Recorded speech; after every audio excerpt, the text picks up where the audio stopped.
Today we're talking all things gut health, consumer trends and brand building at scale with Vince Lawson, CMO of Biotiful Gut Health.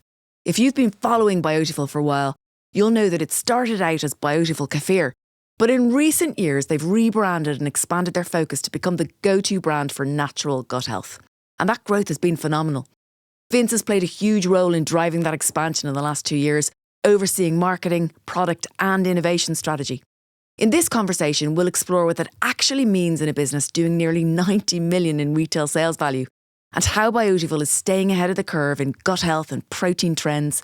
And we'll also look at the role of CMO and what that means when product development and technical is fully integrated into marketing. If you're growing a brand, especially in the functional food space, this episode is packed with insights you won't want to miss. Let's dive in. Vince Lawson of Biotiful Gut Health, welcome to Brand Growth Heroes. Thanks for having me, Fiona. Great to be on here. It's been so long that we've been planning this. You're stepping in for the wonderful Natasha, who we had on 4 years ago when Biotiful was Biotiful Kefir and it was turning over around 30 million. And since then, you've taken on the role of CMO and the brand has also kind of slightly rebranded as Biotiful Gut Health. And you're really going like fast and strong on the whole gut health movement. Talk to us about where the business is now and what your plans are going forward. So I think you've spotted something really important there, this sort of transition from being Biotiful Dairy, which was purely focused on kefir, which still remains a core part of the business, to being now Biotiful Gut Health. And I think this was a natural evolution for Natasha and the business. When she founded it 13 years ago, it was very much focused on kefir being a natural gut health solution. But actually, where our vision lies now is to be the number one sort of global natural gut health brand in the world. So it was this natural kind of evolution of the brand and the branding to move towards a space that could really help consumers come into both kefir and new channels and kind of product ranges that we've developed to really understand that. I have to ask the question because working with Better Nature Tempeh, it's a question, we often ask ourselves as well. Do enough people know what kefir is? Do enough people know what tempeh is? But almost you're delivering gut health through the kefir. More people are interested in gut health in general than they are kefir. Was it a difficult emotional decision to make to kind of put kefir as the delivery mechanism for the benefit? I don't necessarily think so. Actually, when we think about the two macro trends that are really driving growth in dairy and in yogurts, you've got shift to natural food. More and more people are looking at back of pack. They're looking for products and foods without additives, this rise of UPFs. And the second really is about this greater demand for functional foods. So Biotiful really sits at the heart of that because we're a very naturally led business, but also we are delivering gut health. And I think the really important thing is when we look at the consumer landscape now, 84% of people know the importance of gut health or are actively managing their gut health. So, we're talking sort of 45 million people in the UK who actually know that they should be or are doing something. So as a brand, it's really important for us to make sure that we are talking directly to those consumers and being as relevant as possible so they can find their way into the solution that's right for them. In terms of do people actually understand what kefir is? Well, we recently did our own proprietary research and what we've seen is a significant increase in the number of people that associate kefir with gut health. And about 46% of the UK population now know that kefir is a gut health solution. Wow. Which is absolutely brilliant for us because there's a huge primed audience there. But equally, there's over half of the audience still don't necessarily know. So huge headroom for growth. That's amazing. So talk to us about the structure of the business from a kind of an SKU format point of view and how the revenue is split across channels and formats and where's the big heartland, where are the growth areas, what have you started and stopped, refocused on countries, describe it to us that way because I love that stuff. So our core really does sit at where the business began. It's core kefir drinks and I think within the last 2 or 3 years, kefir yogurts. So, this is you can see our kefir yogurts, the famous green and white. That really is where the heart of the business still sits. And we still have over 70% market share of the drinks kefir category and over 50% share of the spoonable kefir yogurt category. And how big are those categories out of interest? Well, this year, the kefir category will hit about 111 million RSV as a category. But it's estimated over the next 3 years to grow an incremental 185 million. And we're really ones driving that growth, having created the category from scratch. It didn't exist in the UK until 13 years ago. So that really is where the core sits. But actually, off the back of that, we've identified a number of different areas where the growth lies. So protein is the second fastest growing subcategory of yogurts behind kefir. So kefir is growing at about 35% year on year.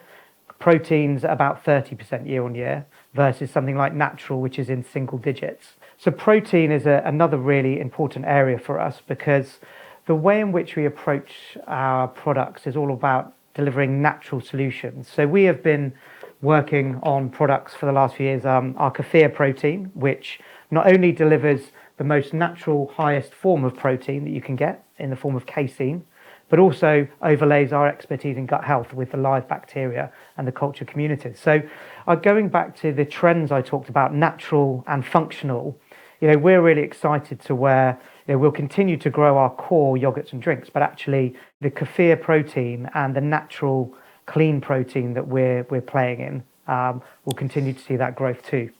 You've almost got like a matrix of four. You've got your kefir drinks, your kefir yogurts, but then you've got the high protein versions of those. Correct. That's absolutely correct. I'm thrilled to introduce Brand Growth Hero's newest partner, Jolson. Jolson is a leading B Corp certified commercial law firm that specialises in guiding the founders of scaling CPG brands. With long-term relationships with clients like Little Moons, Trip, Eat Natural, Bear, Graze and Pulsin, Jolson is also famous for advising the Innocent founders in their landmark sale to Coca-Cola.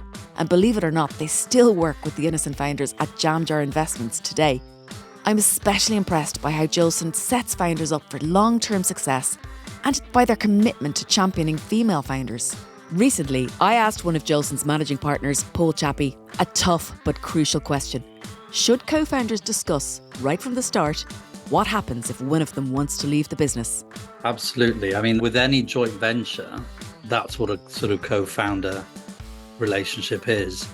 You've got to be very clear from the outset as to what each party is bringing to that business. Look at the skill sets, look at the time commitment. I often see founders coming where, one founder might have a full-time job. They're still getting the same amount of equity. And you can see immediately that there's an imbalance in that relationship that they either haven't looked at or are ignoring. And eventually that will come home to roost. So I think the key thing is to look at, what are we bringing? What is that future going to bring? What are the things that, if I have to go and look after kids or have to emigrate somewhere, what's going to happen to this business? What happens to my equity? All those questions need to be thought through, discussed, and contractually you can then just draft those provisions into that contract and set that relationship on a firm footing. Huge thanks to Brand Growth Heroes podcast sponsors, Jolson. Now let's get back to the show. So what we're seeing is the protein shopper, up until the last couple of years, was exclusively driven by sort of 20-something gym-going males who would sort of eat a chicken before a gym workout, have a couple of protein bars, and then eat another chicken when they got home. Drink a Huel, drink all these other high-protein kind of drinks. Yeah. But actually, that audience has massively broadened to particularly people sort of 50 upwards. menopausal women. Slightly female skewed, but actually people who just need to consume more protein through natural form, who didn't like the taste of these like high protein drinks, or they don't want to do protein shakes with all this sort of whey. They can't do pea protein Exactly. because it does this terrible stuff to their guts. It does, and particularly as the gut health experts, we want to make sure that anything we do is going to benefit. So yes, we've got our drinks, we have our yogurts, but then clean protein with the added benefit of gut health is really important. But equally, what else we've identified in the last year or so is the growing demand for health on food to go. And actually, there are around 20 million consumers who are looking for gut health products at kind of food to go, on the go moments. So we've actually just launched a range of high protein kefir shakes. Yum. They're absolutely delicious. So is that like, what, instead of having a Huel at my local co-op, I could have that and that could be my lunch? So a Huel is a complete meal replacement.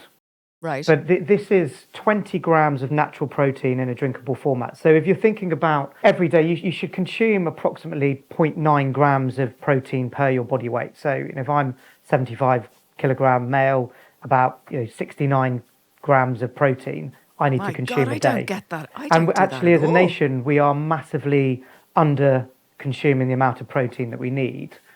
Sorry, can I just ask my studio manager here, Jip, did you know that you needed that much protein per body weight? 0.9 kilograms of protein per body weight every day? No.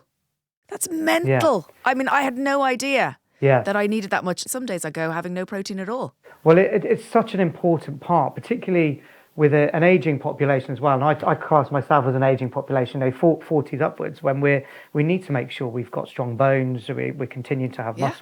muscle mass growth. But this isn't about sort of becoming a bodybuilder. This is about what you just need for general health and well-being. One of our main kind of approaches for our innovation strategy really is about looking at the different need states and occasions that consumers are going after. And our protein drinks really sort of play into on that go moment. And not that I want to pat ourselves on the back, but we won the Grocer Top Product Launch of the Year for dairy drinks with our new range. Ooh, well done. Back in 2024. So going back to your question, we have our kind of core kefir range, but now it's about how can we bring our gut health expertise into adjacent categories to not only benefit people functionally from gut health, but also do other functional benefits better as well. Okay, but is that not then kind of starting to defocus from the gut health piece? Absolutely not. I mean, gut health is right at the core of everything we do. And what makes us very different to lots of other brands out there is that our single focus is very much gut health. Everything we do is to do with gut health. So in this new world, what will you be doing? So when you said other categories and doing other benefits, what does that look like? So, for example, I've talked about our kefir protein. So that's gut health with high levels of protein. Last year, we launched our first ever ambient range outside of dairy, which was the gut health meal boosters. So essentially, they're a high in fibre, oat-based mix that you would throw into smoothies, you would put on top of your kefir, into your cereal. It's a topper, yeah? It's essentially a topper. That contains, again, even though it's an ambient, it contains live bacteria, which helps with the continual kind of balance of your microbiome. But not kefir, right? No, not kefir. It's a different ambient mix of live bacteria. I see. So you're delivering gut health in other categories, not necessarily through kefir, not being held back by only being able to do it where you can use kefir, but always doing it with live bacteria and fibre, for example. Absolutely. I mean, Very clever. The expertise that we have both internally and people we work with externally around the culture communities is second to none. And ultimately, the way that we approach our innovation strategy is to look at what are the consumer need states and occasions through which people are looking for ways to improve their gut health, and therefore moving into those spaces. Dairy is one of the easiest ways to deliver that, but actually 10% of the UK is dairy intolerant. So finding ways to help people get their best gut health outside of dairy is going to be really important for us as we continue on our journey to becoming sort of the gut health go-to brand. There's a brand I love called Mighty Slice. Okay, do yeah. a high protein cheesecake. I'd love if you did a collab with them so that if it was a Biotiful Mighty Slice collab and I could have my gut health kefir cheesecake for breakfast. Well, I think that would be a fantastic way to both enjoy a permissible treat whilst getting your Wouldn't gut it? health. It's a lovely segue into one of our latest ranges we just launched as we try to democratize gut health. I think what I've learned over the last 2 years is you've got a huge number of consumers that are very much health first. They wouldn't continue doing it if it didn't taste good, which has played really well into what we do as a brand. We really care about taste. But last year we launched our Delightful Kefir range. So this is a range of kefir drinks that is focused and inspired by dessert puddings you'd find on pub menus. Yum. This is for an audience that's really looking for post-meal treats or snacks, but actually in the back of their mind knows they shouldn't be having something that's really high in sugar or really bad for them. Is it like a cherry Bakewell type flavour? Well, so we've got caramelised biscuit, banoffee pie, and lemon drizzle are the first three in the range. This really appeals to a different consumer who's not going to change what they have for breakfast and start consuming sort of kefir or yogurt. Actually, it's looking for someone who may have had a Mars bar or something in the afternoon to give themselves, a sugar hit craving. That is totally me. Like, that's what I want. So I make my own high protein drinks sometimes if I don't have time to cook myself a proper meal at lunchtime because I work from home. And I'll put a frozen banana, half a block of tempeh, raw tempeh, right? Better nature tempeh, because it doesn't taste bitter at all, whereas some of the other tempehs taste bitter if you eat them raw. And then I'll put oat milk or almond milk or soy milk, blitz it all up, right? But then I add Freya bone broth chocolate powder. Lovely. So I'm getting all the bone broth. But I have to have the chocolate. So the chocolate and the banana, and then the kind of slightly yogurty fermented notes of the tempeh. I've got 20 grams of protein in there. It's all natural, but it is that sweet treat. I feel like I'm having a McDonald's chocolate milkshake, which I would never drink, obviously. But I wouldn't just drink it if it, like, I find green juice really like a chore to drink, you know? I really want something to taste desserty. So I would be on your list. And there were a lot of people, I mean, we did extensive consumer research around this before launching it, and just because we wanted to make sure that this wasn't just something internally as massive kefir consumers that we were going to like, and people genuinely loved it. Like, that is exactly what I'm looking for, a permissible treat. I need my kind of sugar, sweeter hit in the afternoon or after a meal. And so far, so good. And the range will be launching in March in the UK's biggest retailer. So watch this space. I suppose when you're designing that packaging or reviewing the pack designs that come through, you have to find a balance between not straying too far from something that looks healthy and just giving a few little cues that it is desserty. Correct. Was that a difficult call? It is, and I think that the Biotiful brand is and the branding has sort of been on a journey over the past several years, and the last sort of full rebrand back in 2021, 2022, when the business changed its name to Biotiful Gut Health. It's sort of the green and white established the kefir category. If you look at the category now, that's the category cues that you would expect. But so it's really important for us to make sure that we still link back to the brand, whilst not losing, particularly for this new audience, which is they're after taste and kind of indulgence first, but know deep down that, if I do something that's a little bit healthy, then that'd be good. So it's a constant challenge of this sort of the yin and yang of something that looks like a pudding, particularly with that range. But not something that doesn't look healthy. Not something that doesn't look healthy. And it's hard to do that well. It's really hard. And I think only time will really tell. But we're really lucky. We work with some brilliant designers internally and externally to help us sort of push the brand. And it's a continual evolution and journey for us to be on. There was an amazing bar of, I think it was Swedish fromage frais wrapped enrobed in chocolate that I used to buy. I can't remember what they were called. Did you ever come across them? No, but we did a lot of extensive research in terms of kind of dairy-based products from across the world to provide inspiration. There's certainly bars from Eastern Europe that are similar to that. You get sort of curd bar or quark bars, they're called. Yeah, quark. It was quark, and it's chilled. I mean, I would say from a shelf life point of view and, a kind of a wastage point of view, it's an absolute nightmare to manage a business like that. But if you were as big as you are, I would say you could pull it off because you've got so many distribution points and so many probably field sales in certain markets, et cetera, et cetera. It would be easier to do. But that's what I would buy if I was in buying a meal deal. I wouldn't buy crisps or I wouldn't buy chocolate, but if there was like a dairy, not solid, but like a cloud, I think it was called Cloud, something okay. Cloudberry, I think it was called. They were amazing bars. I don't know if they're still out there.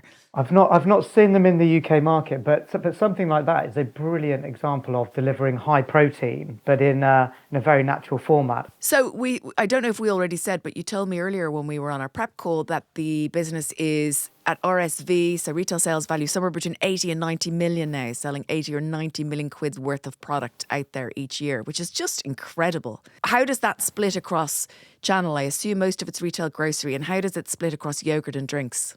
So we are still primarily a grocery brand. We have full distribution of our main ranges now across all the major retailers in the UK. And what you'll see if you've been out to a lot of the main retailers is that they now have entire kefir bays that sit in store. So even if you went back 2 or 3 years ago, there might be a shelf and now their entire base, which has been driven by the brilliant work that the team here have done with the buyers and the retailers, but also there's the demand from consumers. Consumers, as I mentioned earlier, are really starting to understand what kefir is.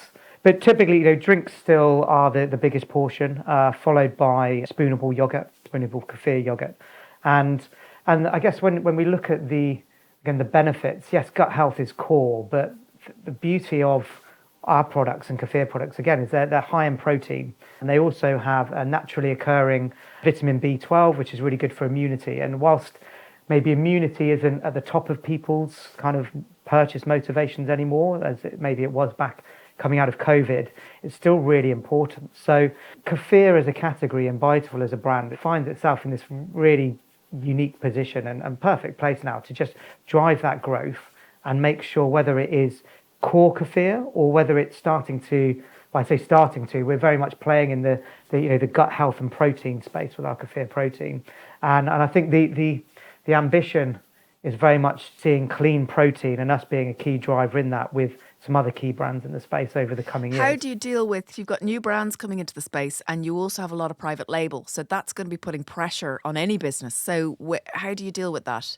Well, I think there always needs to be a branded leader in the space. And actually, the fact that some of the retailers are bringing in own label only goes to cement the fact that the kefir category and natural gut health through dairy is here to stay, particularly when some of the bigger retailers are getting their own labels. So I welcome own label in the space. I welcome more competitors to come in the space, because actually that will just help us continue to grow the size of the category.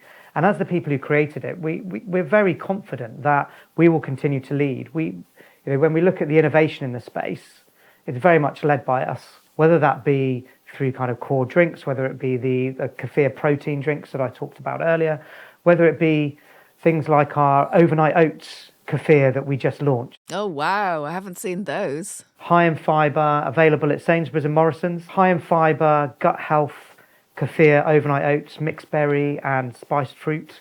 Again, a winner at the Grocer Product Awards last year. Oh, they're absolutely delicious. But again, we're just looking for new ways, and we really understand the consumer and what they need, and just finding the best tasting, most versatile ways of sort of delivering that gut health. So again, I welcome other people to come in, but as I said at the start, as the single-minded focus for our business on gut health and kefir being what we created, we will continue to be the people that kind of build the innovation and do true strategic innovation, and not just look for flavour extensions or format extensions in the space. Let's talk about the CMO role then in a company that has 50 people in it and a retail sales value of 80 to 90 million quid. What does the CMO function do? Because we're going to have loads of people listening who are not as far along on their journey. How many people do you have on your team? What roles do they look after? Is CMO just about brand, or is it also about, do you have the P&L under you? How does it all work? So I look after what I call the consumer division within the business, and we are 10 people, and that's split between product and brand. So you look after product? Yes. See, I think this is so important. This is a real bugbear of mine. So many scaling startups keep product out of marketing, and marketing is just the engagement community stuff, and I'm just not of that school at all. So please keep going. This is great. Well, I talked about the consumer, because ultimately we are a very consumer-centric business, and one of the reasons that I was so excited joining 2 years ago was Natasha had created what is by far the best product on the market up to that point, and we continue to improve on that. But ultimately, it's how do we transition to being a truly kind of consumer-centric business that can become a staple in people's lifestyle. But ultimately, under the CMO role, there's sort of three key areas that I'm responsible for. And one is innovation strategy and the MPD pipeline, and making sure that we are continuing to unlock and identify new need states and the way in which we can deliver gut health, both through dairy and outside of dairy. Watch this space over the next 18 months, and you'll see that we very much have a vision beyond dairy on what we'll be launching. The second area is still linked to product, but it's looking at, I guess, that strategic portfolio and having that really strong link to the commercial aspect of the business to ensure that everything that we actually have in our portfolio is continue being optimized and that we are pushing the right products in the right places. And underneath that sits the technical aspect. So I actually, as a CMO, manage the technical element as well, which is quite rare. I did try and offload it when I arrived, but unfortunately I failed. So the product quality very much sits under my remit as well, making sure that everything that's being produced is of the highest possible standard. And then the third area is, as you alluded to, is actually it's the brand and the marketing and how we show up, the way in which we behave, how we're defined, our positioning through to what our TV ad looked like that we launched last year. So it's a very broad role. What about price? So pricing is done as part of the innovation stage and gate process. So again, we have a very tight-knit cross-functional team. So when we hit the commercialization stage of our stage and gate process, we're getting inputs from commercial team, but ultimately we will have a very clear sense as the product team in terms of where we need to be pitching our products at and what our target price is at. So when we're working through the development process, we know where our target price is at, because if they weren't really linked, we could come up with the best products, but they're going to be totally unachievable when it comes to hitting a price point that needs to be put on shelf. Okay, let's talk about, you've got the products on the shelf and you're in charge of that. So what they look like, what they taste like, the quality, the packaging, I suppose the first 100 days or the launch plan. Yeah, Yes. You've got control of all of that as Absolutely. CMO. And then at some point, it's down to the sales team to make sure that it continues being pulled off the shelf? Or is it up to you to make sure as the CMO that there's enough awareness and consideration out there to make sure it gets pulled off the shelf? How do you differentiate between whose KPIs get the product off the shelf? Well, ultimately, I guess the way we look at the brand side of the business is that the key KPIs we track are around penetration, awareness, and brand perception, to make sure that everything that we're doing is we're showing up our unique positioning around natural gut health. The commercial team, their role is to make sure that we're getting maximum shelf space, maximum listings, maximum depth of distribution, unlocking promotions, feature space. Rate of sale. Let's talk about rate of sale. Well, I think it's ultimately it's down to both parties, because we have, if we're not front of mind for a consumer going into store, once they're in store, we need to make sure that they're then discovering us. And actually that role partly sits with where we're positioned on shelf, making sure that we've got double facings, making sure that the shopper marketing activation is being delivered in with excellence, and also making sure that we're unlocking as much incremental feature space, gondola ends, etc. as we can. And then cross-functionally internally, we need to make sure that if we're doing a big campaign, everything aligns beneath that to make sure that if someone's coming across us to try us for the first time, that it aligns with a particular promo or they discover us in store. So I don't think it necessarily sits with one or the other. It really does come down to how effectively we can work internally together. It really is. It's never one-sided. And I think one of the things that I really admire about Natasha and the way that she operates is the constant questioning of, are we aligned? Are we connected? Are we working cross-functionally as effectively as possible? And as the CEO, that's kind of that is her role. And I don't think I've ever had a founder or a CEO quite on top of that as much as Natasha has been. And as a result, we're growing almost 50% year on year, and the sales and marketing that we're doing is working in harmony. I saw that you've got a campaign at the moment. I don't know if it's a kind of a short-term campaign or a more longer-term campaign, which is the Gut Health Reset. Talk to us about that, because that's really clever. One of the great things about starting to consume kefir is if you consume it for a couple of weeks, you will genuinely feel the benefits. And ultimately, in January, we wanted to help people sort of understanding this.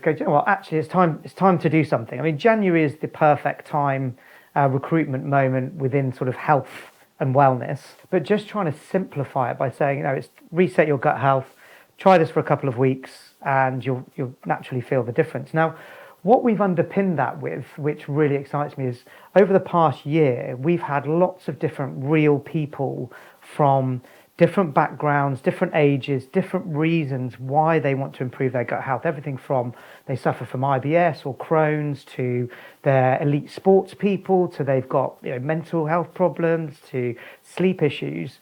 and have sort of followed and documented their journeys through regular consumption of kefir. So at I'll call it a mass broadcast level, we're just talking and encouraging people to start their gut health reset. But actually at the next level down, we've got lots of brand stories and real life stories that we're telling through real people of the benefits and the generally how we've improved people's lives. Because ultimately, when you're a brand that's linked to health, efficacy is so important. Yeah. And ultimately, our products do make you feel better. So I'm saying to you out there, if you haven't tried it for 2 weeks, give it a go and let me know how great you feel. I'm going to go past Tesco because it's the only supermarket on my way home. I like to buy local when I can, but because particularly because we live in a lovely island that is the only total island UNESCO nation in the world. No joke. But I will go to Tesco on the way home and see if I can get some of your Biotiful yogurts. Because you see, I don't drink milk. I don't like milk. I've never liked the taste of milk. I do like yogurt, but I find milky drinks difficult. But I've never tried your kefir yogurt. So I think I'd probably like that. So I think I'll go home and buy a whole load and try and reset my gut. Definitely worth doing it. I mean, the reason why we're encouraging this regular consumption is because there's about 34 trillion bacteria in your intestine. And every day you lose a number of those bacteria. So ultimately, to maintain a healthy balance, it's about regular intake of new diversity of bacteria. And having a good level of diversity and abundance in your gut is what helps balance your microbiome. So if anyone takes anything out of the conversation we're having today, is find foods, kefir being one of them, but there's other fermented foods, regular consumption of it. It's a bit like regular your RDA of vitamin C or of magnesium. Yeah. Over the next year or so, I'm very confident there will be an RDA for live bacteria, something around sort of 10 to 15 billion a day you should be consuming. Wow. So kefir is a really good option to have. There are other things, but equally, if you're constantly topping up your live bacteria, then you have a better balanced gut, which is linked to so many other bits and health benefits. Something that I've totally, really stupidly just let go in the last while. You know, Christmas, and then we all had the RSV virus at home with the young kids. It's very difficult, isn't it? And so we were like struggling along for 10 days and then antibiotics and the works. And honestly, that's what's missing. I haven't been doing the protein. I haven't been taking enough protein and I haven't been taking enough good bacteria. So that's what I'm going to do today. You've really made me think about that. I imagine everybody's going to be asking the question, ooh, is Danone going to buy Biotiful? Because Unilever just bought Wild deodorant and Danone snaps up everybody, including, I think, Moju drinks they've invested in. Yes, I think they have invested into Moju, yes. Do you guys have investment from any of the big guys? No, we're solely independent business, and the thing that really excites me is that I think we genuinely are scratching the surface of natural gut health. Natasha, as a founder, has such a vision that sometimes, and I've worked with many founders, businesses in CPG, but she certainly is one or two steps ahead of where we're thinking. And sometimes the things we discuss, we think, that's just never going to fly here. But actually, when you get into it and you really understand what the reasoning is behind these ideas and this vision, is actually that could really work, and it will be a game-changing thing. It will be a first to market, maybe not even in the UK, but even globally.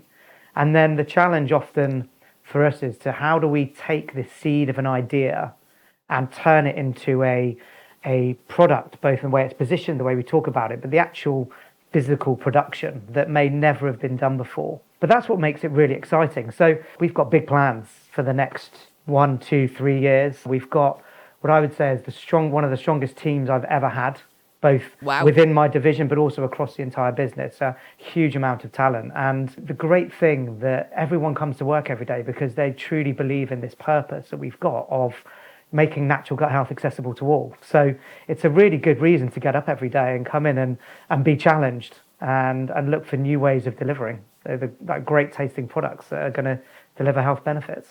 Well, look, I have no doubt the next time we speak, you'll be hitting 200 million in RSV, probably in the not too distant future. Thank you so much for coming on the show today, Vince. You've really shared a huge amount of insight into what it's like to run a business from the CMO perspective at the size that you guys are at. And I think that's really useful to the listeners who are potentially seeing marketing as much more siloed from product. And so thank you for that. I think that's a real gift. Great as well. It's been a pleasure to be on. Thank you so much. One of the biggest takeaways for me there was how broad the CMO role is at Biotiful. Vince isn't just focused on brand building and comms. He also oversees product development, even technical standards, and he ensures that every innovation that Biotiful launches is grounded in deep consumer insight. It's a perfect example of how marketing, when done right, isn't just about storytelling and engaging consumers. It's about creating the right products at the right price for the right audience. We also got a masterclass in where Biotiful's growth is coming from. Gut health remains at the core, but they're also tapping into the booming demand for natural, high-protein products. Their move into protein kefir, food-to-go formats, and even ambient gut health boosters shows just how well they understand consumer behaviour and evolving need states. A huge thank you to Vince for sharing so much insight into how a scaling brand can stay ahead of the curve. If you enjoyed this episode, please share it with someone who's growing a brand, and don't forget to subscribe and leave a review.